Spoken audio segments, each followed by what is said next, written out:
Complete అవుతాయి. ఈ 5 రోజుల డైట్ ప్లాన్ చేసి చూడండి.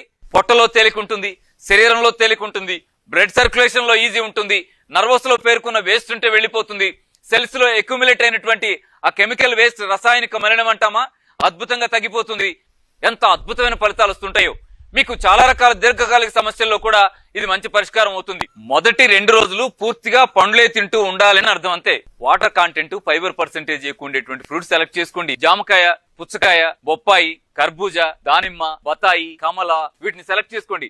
మంచిగా పళ్ళెం నిండా హాయిగా ఫ్రూట్స్ పెట్టుకోండి, పొట్ట నిండా తినేసేయండి. 3వ రోజు జ్యూస్ ఫాస్టింగ్. జ్యూస్ ఫాస్టింగ్ అంటే ఏం చేయాలంటే రోజుకి 8 గ్లాసుల జ్యూస్ తాగాలండి. అంటే ప్రతి 2 గంటలకు 1 glass juice. 4th day 5th day ఈ 2 రోజులు ఫస్ట్ సెకండ్ డేస్ ఎలా అయితే అనుసరించామో అదే పత్రలో ఓన్లీ ఫ్రూట్స్ తీసుకోండి. ఫ్రూట్స్ తీసుకుంటూ మీరు జ్యూసెస్ తీసుకోండి, మధ్య సపోర్ట్ తీసుకోండి, మంచినీళ్ళు తీసుకోండి. 5 రోజులు కంప్లీట్ అవుతాయి. ఈ 5 రోజుల డైట్ ప్లాన్ చేసి చూడండి. పొట్టలో తేలిక ఉంటుంది,